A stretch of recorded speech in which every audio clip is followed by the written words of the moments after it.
जय हिंद साथियों। आज का हमारा टॉपिक होने वाला है बैंकिंग। हम बैंकिंग के अंतर्गत हम बैंक को पढ़ेंगे। देखिए बैंक है क्या, तो बैंक का हिंदी में अर्थ अधिकोष होता है, राइट।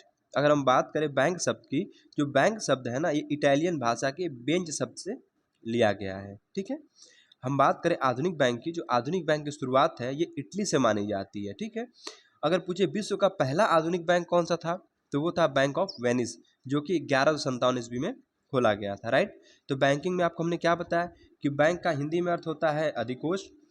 बैंक शब्द जो है इटालियन भाषा के बेंच शब्द से लिया गया है, और आधुनिक बैंक की जो शुरुआत है वो इटली से मानी जाती है, और विश्व का जो पहला आधुनिक बैंक है वो है बैंक ऑफ वेनिस, जो कि 1157 ईस्वी में खोला गया था। हम बात करते हैं भारत में बैंक को। देखिए भारत में जो 1770 ईस्वी में पहला बैंक खोला गया था। तो भारत में पहला बैंक कब खोला गया था? 1770 ईस्वी में। इसका नाम क्या था? इसका नाम था बैंक ऑफ हिंदुस्तान, ठीक है, बैंक ऑफ हिंदुस्तान।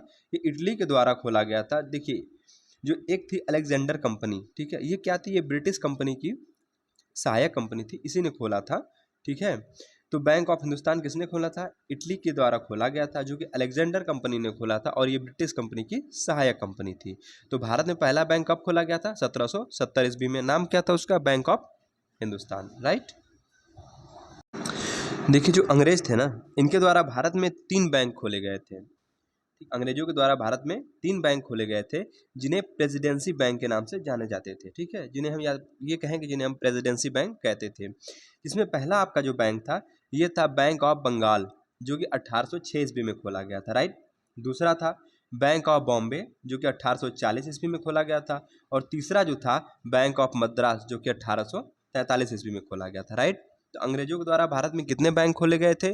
3 बैंक खोले गए थे, जिन्हें हम किस नाम से जानते थे? प्रेसिडेंसी बैंक के नाम से जानते थे, ठीक है। इन्हें यूँ कहें कि हम प्रेसिडेंसी बैंक कहते थे। और ये 3 बैंक कौन कौन से थे? पहला था बैंक ऑफ बंगाल 1806 ईस्वी में, बैंक ऑफ बॉम्बे 1840 ईस्वी में, और जो तीसरा बैंक था ये था बैंक ऑफ मद्रास 1843 ईस्वी में।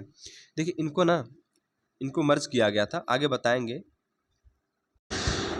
देखिए जो हमारा प्रथम वर्ल्ड वार हो रहा था, प्रथम विश्व युद्ध जो हो रहा था, उसके पश्चात बैंकिंग जो है संकट में आने की वजह से इन तीनों बैंकों का, ठीक है, हमने बताया ना कि अंग्रेज 3 बैंक भारत में खोले थे, तो इन्हीं तीनों बैंकों का 1921 में विलय कर दिया गया और एक नया बैंक बना। उसका नाम क्या था? उसका नाम था imperial bank of India, right. तो प्रथम विश्व युद्ध के दौरान जो बैंकिंग थी वो संकट में आ गई थी, और इसके वजह से इन तीनों बैंकों को 1921 ईस्वी में मर्ज करके एक नया बैंक खोला गया, जिसका नाम था imperial bank of India, right. देखिए जो हमारा नया बैंक बना इंपेरियल बैंक ऑफ इंडिया, हमने बताया कि तीनों बैंक को मर्ज करके हमने बना दिया इंपेरियल बैंक ऑफ इंडिया। तो जो इंपेरियल बैंक ऑफ इंडिया था ना, इसका 1 जुलाई 1955 ईस्वी में इस बैंक का जो नाम बदल कर स्टेट बैंक ऑफ इंडिया कर दिया गया, राइट। क्या नाम किया गया? SBI, state bank of India. तो 1 जुलाई 1955 ईस्वी में इन तीनों बैंकों का नाम बदला गया और इसका नेशनलाइजेशन अर्थात राष्ट्रीयकरण किया गया, और उसका नाम क्या था? State bank of India. अब देखिए ये राष्ट्रीयकरण होता कब है? किसी भी बैंक का जो राष्ट्रीयकरण तब होगा जब 50% से ज़्यादा, 50% नहीं, 50% से ज़्यादा, या तो 51% भी हो सकता है कम से कम। तो ये कह रहा 50% से ज़्यादा अगर सरकार का पैसा लगाओ ना, तो बैंक को क्या हो जाएगा? राष्ट्रीयकरण हो जाएगा, ठीक। हम बात कर लेते, अब तो हमारा बन गया SBI। अब हम बात करेंगे SBI की। देखिए SBI की जो स्थापना थी वो 1 जुलाई 1955 को हुई थी। जैसा कि हमने आपको बता ही दिया कि जो इंपेरियल बैंक ऑफ इंडिया था, इसका नाम 1 जुलाई 1955 ईस्वी में बदल कर स्टेट बैंक ऑफ इंडिया कर दिया गया। तो वही SBI की स्थापना कब हो गई? 1 जुलाई 1955 को हो गई, राइट। अच्छा पूछे SBI का पुराना नाम, तो आपको अभी मैंने बताया कि इसका पुराना नाम इंपेरियल बैंक ऑफ इंडिया था, ठीक है। देखिए हम बात करें 1865 की, ठीक है, इससे थोड़ा सा हम पहले चल रहे हैं। तो 1865 ईस्वी में ना पहला जो है गैर प्रेसिडेंसी बैंक खोला गया था, जिसका नाम था इलाहाबाद बैंक। तो 1865 ईस्वी में पहला गैर प्रेसिडेंसी बैंक कौन था? इलाहाबाद बैंक खोला गया था। इसके बाद 1861 ईस्वी में अवध कमर्शियल बैंक खोला गया, ठीक है। कौन सा खोला गया? अवध कमर्शियल बैंक, जिसका प्रबंधन किसके द्वारा किया गया था? भारतीयों के द्वारा, ठीक। मतलब इसका जो मैनेजमेंट है ना अवध कमर्शियल बैंक का, ये भारतीयों के द्वारा किया जा रहा था, ठीक है। तो 1865 में पहला गैर प्रेसिडेंसी बैंक खोला गया, जिसका नाम हमने बताया इलाहाबाद बैंक था। और उसके बाद 5 साल बाद 1861 में अवध कमर्शियल बैंक खोला गया, जिसका जो मैनेजमेंट है ना वो भारतीयों के द्वारा किया गया था, राइट। अब हम बात करते हैं पीएनबी अर्थात पंजाब नेशनल बैंक की। देखिए 1894 ईस्वी में ना पंजाब नेशनल बैंक खोला गया था। कब खोला गया? 1894 ईस्वी में।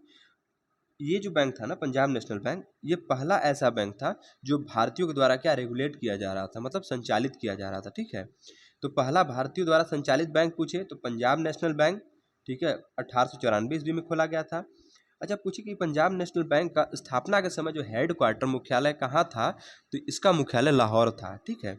अच्छा, वर्तमान में इसका मुख्यालय कहाँ है? तो वर्तमान में जो पंजाब नेशनल बैंक का मुख्यालय ये नई दिल्ली में है, ठीक है। तो अभी हमने आपको बताया कि पंजाब नेशनल बैंक कब खोला गया था? 1894 ईस्वी में। ये भारतीयों द्वारा पहला क्या था? संचालित बैंक था। और स्थापना के समय इसका जो हेडक्वार्टर था ये लाहौर में था, और वर्तमान में हेडक्वार्टर कहाँ है? नई दिल्ली में है, राइट। देखिए, अगर पूछे पीएनबी के संस्थापक, हमने बताया ना पंजाब नेशनल बैंक, तो पंजाब नेशनल बैंक के अगर संस्थापक पूछे तो दयाल सिंह और लाला लाजपत राय जी थे। तो पंजाब नेशनल बैंक के संस्थापक कौन थे? दयाल सिंह और लाला लाजपत राय। यह पहला भारतीय बैंक था, आपको हमने बता ही दिया था, ठीक है। इसका रेगुलेशन कौन कर रहा था? भारतीय कर रहे थे। अब हम बात करते हैं आरबीआई एक्ट की। देखिए, आरबीआई की जो स्थापना हुई थी, आरबीआई एक्ट 1934 में आरबीआई एक्ट आया, उसके स्थान पर मतलब हुई थी। तो आरबीआई जो है की स्थापना आरबीआई एक्ट के द्वारा हुई थी। 1 अप्रैल 1935 ईस्वी में इसकी स्थापना हुई, किसकी? आरबीआई की। तो आरबीआई जो एक्ट है ना ये 1934 में आया था, ठीक है। और उसके बाद 1 अप्रैल 1935 को आरबीआई की स्थापना हो गई, राइट। हम बात करते हैं आगे। देखिए 1 जनवरी 1949 को इसका राष्ट्रीयकरण किया गया। तो मतलब पहले ये क्या था?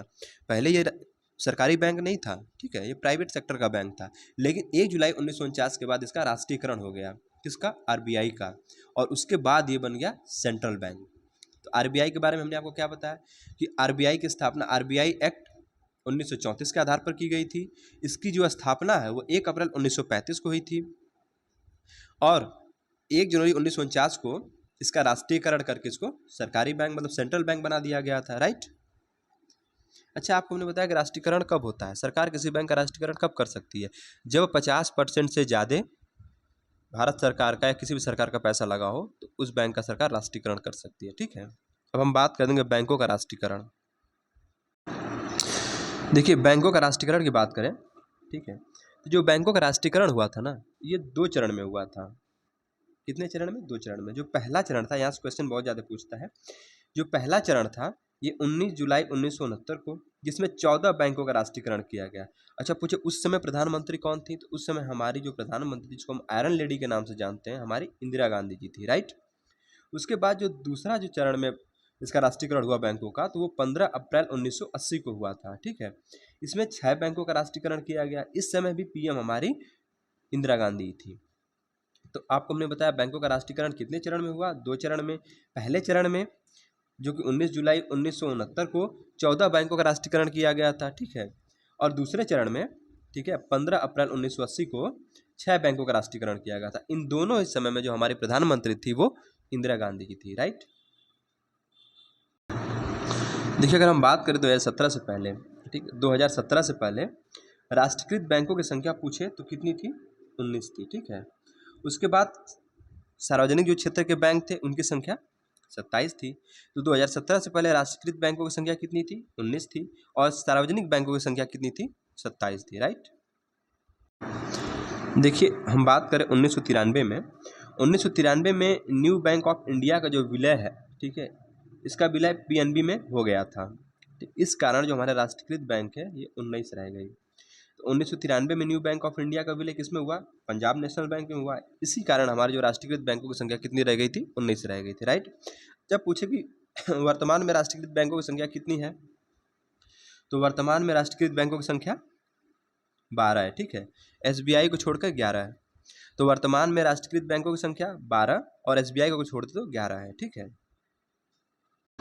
अच्छा, पूछे कि वर्तमान में सबसे बड़ा सार्वजनिक क्षेत्र का बैंक कौन है? तो एसबीआई है, ठीक है। और एसबीआई का हेडक्वार्टर पूछे तो एसबीआई का हेडक्वार्टर कहाँ है? मुंबई में, ठीक। तो वर्तमान में सबसे बड़ा सार्वजनिक बैंक एसबीआई, ठीक है, इसका हेडक्वार्टर मुंबई में है। आइए हम बात कर लेते हैं 12 सरकारी बैंक और उनके मुख्यालय की, ठीक है। जो 12 हमारे सरकारी बैंक है उनके मुख्यालय उनकी बात करेंगे, ठीक है। देखिए, जो पहला बैंक है ये है पीएनबी अर्थात पंजाब नेशनल बैंक। अगर इसका हेडक्वार्टर पूछे तो नई दिल्ली में है। फिर इंडियन बैंक, इसका हेडक्वार्टर चेन्नई में है। स्टेट बैंक ऑफ इंडिया हमने अभी बताया, इसका हेडक्वार्टर मुंबई में है। केनरा बैंक, इसका हेडक्वार्टर बेंगलोर में है। यूनियन बैंक ऑफ इंडिया का हेडक्वार्टर मुंबई में है। इंडियन ओवरसीज बैंक का हेडक्वार्टर चेन्नई में है। यूको बैंक का कोलकाता में। बैंक ऑफ मद्रास का पुणे में है। पंजाब एंड सिंध बैंक का नई दिल्ली में है। बैंक ऑफ इंडिया का मुंबई में है। सेंट्रल बैंक ऑफ इंडिया का मुंबई में है और बैंक ऑफ बड़ौदा का गुजरात में है। ठीक, तो हमने आपको बताया 12 सरकारी बैंक और उनके हेडक्वार्टर एक बार फिर से देख लीजिए। देखिए, पंजाब नेशनल बैंक का हेडक्वार्टर नई दिल्ली में, इंडियन बैंक का हेडक्वार्टर चेन्नई में, स्टेट बैंक ऑफ इंडिया का हेडक्वार्टर मुंबई में, केनरा बैंक का हेडक्वार्टर बेंगलोर में, यूनियन बैंक ऑफ इंडिया का हेडक्वार्टर मुंबई में, इंडियन ओवरसीज बैंक का हेडक्वार्टर चेन्नई में, यूको बैंक का हेडक्वार्टर कोलकाता में, बैंक ऑफ मद्रास का हेडक्वार्टर पुणे में, पंजाब एंड सिंध बैंक का हेडक्वार्टर न्यू दिल्ली में, बैंक ऑफ इंडिया का हेडक्वार्टर मुंबई में, सेंट्रल बैंक ऑफ इंडिया का हेडक्वार्टर भी मुंबई में है और बैंक ऑफ बड़ौदा का अगर आपसे हेडक्वार्टर पूछे तो गुजरात में है। ठीक।